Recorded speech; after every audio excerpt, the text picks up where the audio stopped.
After much eager anticipation, Amazon Prime Video has finally released some exciting new information around the upcoming Lord of the Rings series. In fact, a 1-minute teaser and official title release, as I'm sure many of you may know by now. The big reveal of the title, The Lord of the Rings, The Rings of Power, has made tidal waves since its release, and today we will be summarizing everything in and around the announcement video, alongside Easter eggs and clues to the direction of this show. Make sure to like and subscribe, but without further ado, let's get right into it. The first thing that springs to attention in the first 5 seconds of the clip is indeed the Ring theme by Howard Shore. We confirmed back in September that Howard Shore isn't just in talks, but has been on the project for months, and will be scoring the series together with composer Bear McCreary. Funnily enough, a comment from the Prime Video social media admin basically confirms at least Howard Shore's involvement. Anyway, getting back to the teaser video, around 12 seconds in, when the screen cuts to black, the famous Ring theme stops, and once we see the visual of the lava flowing, the music from that point on begins to deviate from Shore's influence towards something that sounds quite new and different, which could possibly be Bear McCreary's intervention. We don't yet know for certain, but it does seem that despite this show keeping somewhat with the visual and musical continuity we've had with Peter Jackson's Middle-earth adaptations, it will also be somewhat independent and go in its own direction. As we start to see the lava flowing down the ravine, the famous Ring verse is recounted by Morfydd Clark, who, as we've previously announced, is playing the younger version of Galadriel, taking up the esteemed role set to a very high standard by the great Cate Blanchett. However, in this teaser, Galadriel notably stops at the line, "In the land of Mordor where the shadows lie." The 3 final and most recognizable lines of the Ring verse were omitted about the One Ring. One ring to rule them all, one ring to find them, one ring to bring them all and in the darkness bind them. It might be worth noting that leaving out the lines about the One Ring's coercive, ruling effect on the lesser rings somewhat resembles Sauron hiding his true purpose under the guise of Anatar, Lord of Gifts. Could it be that Amazon is intentionally hinting that we may see the period during which Anatar deceives and corrupts the bearers of the lesser rings? Additionally, will we possibly hear those last few lines of the Ring verse in an upcoming teaser? We shall see. Moving on, the best teaser and Easter egg of this clip is where Galadriel recounts the line, "9 for mortal men doomed to die." And at that moment, water splashes and cascades across the screen and over the lava like a wave, obviously insinuating the sinking and downfall of Numenor, which also reinforces the point that we will see the entire Second Age in this show. Another little Easter egg is that when Morfydd Clark speaks the line, "In the land of Mordor where the shadows lie," for a brief second you can see a sort of mountain with lava smoldering and glowing within it, and most likely an obvious hint to Mount Doom, the mountain of fire, where the One Ring was forged. Incidentally, the next shot is actually an angle of what appears to be the One Ring, and the Sindarin translation, according to Tolkien Guide on Twitter, suggests it says, "One for the dark despicable one," which clearly is in reference to Sauron, so hopefully that lessens the rumors that Sauron won't be in Season 1. Finally, we have the title reveal, The Rings of Power, and as stated by the showrunners, this is a title that encapsulates all events of the Second Age. They spoke more of this in the press release that you can find at Fellowship of Fans, but the main bit is, quote, "This is a title that we imagine could live on the spine of a book next to J.R.R. Tolkien's other classics. The Rings of Power unites all the major stories of Middle-earth's Second Age, the forging of the rings, the rise of the Dark Lord Sauron, the epic tale of Numenor, and the last alliance of elves and men," said showrunners J.D. Payne and Patrick McKay. Until now, audiences have only seen on screen the story of the One Ring, but before there was one, there were many, and we're excited to share the epic story of them all. As mentioned earlier, the title The Rings of Power can be applied to the forging of the rings, the rise of Sauron, the epic tale of Numenor, and the last alliance of elves and men, whereas a title like The Forging of the Rings or The Akalabeth would be limiting as they only focus on specific periods within the Second Age.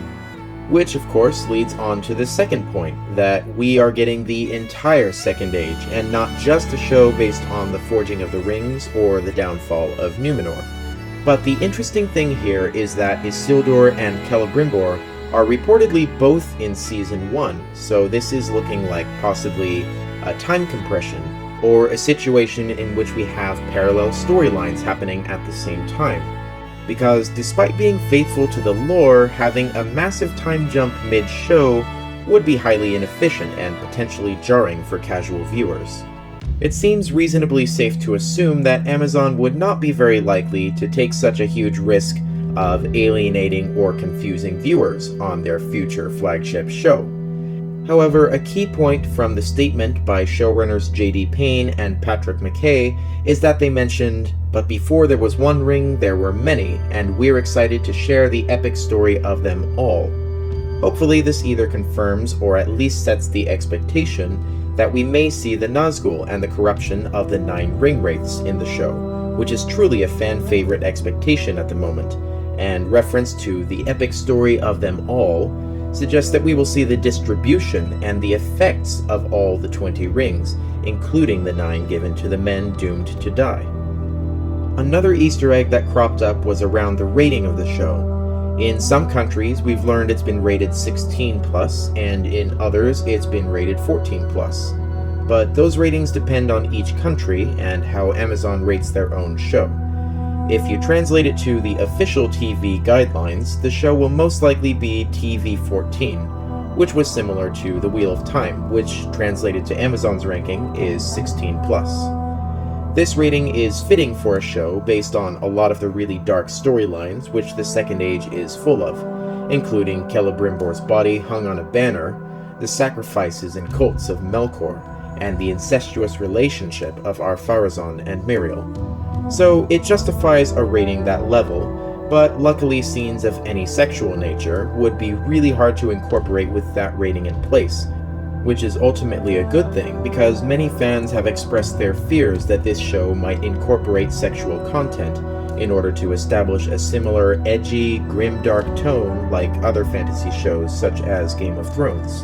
To get into the intricacies and the nitty-gritty of the Sindarin text etched onto the larger letters of the show's logo, thanks to user Chilling Garden, we have a high-resolution insight into all the lettering on each individual letter, not just the one ring. And if anyone is good at this translation, let us know in the comments below. Additionally, the Ringverse was never translated by Tolkien into Sindarin, so what Amazon have created here with the lettering is partly made up, but very well put together.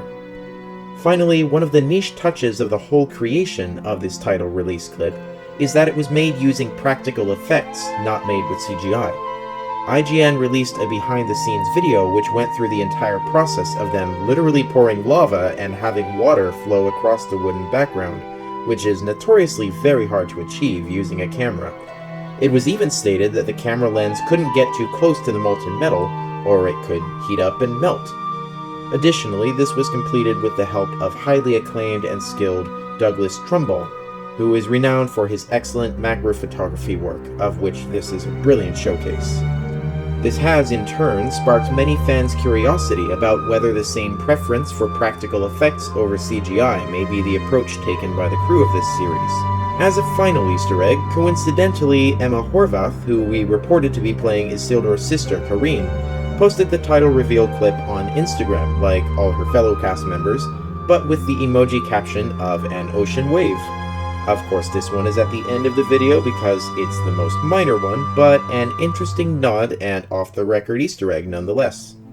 So that's all the Easter eggs and things you may have missed from the title teaser reveal for The Lord of the Rings, The Rings of Power. If we have missed anything, please let us know in the comments below, and also what Easter egg you liked the most. The waves crashing over while 9 for mortal men doomed to die is spoken by Galadriel has to be up there for sure. Also, let us know about your thoughts on the trailer and the official name of the series. Was it a safe bet but necessary choice by Amazon? Was it as good as you had hoped, or did you have something else in mind? Just let us know. Thank you guys for watching, we really appreciate it. Please don't forget to like and subscribe and turn the notification bell on so you can stay up to date with all our latest uploads. Also, be sure to check out some of the articles on our newly launched website as well, fellowshipoffans.com. Until the next time, Namarie. Farewell, my dear friends.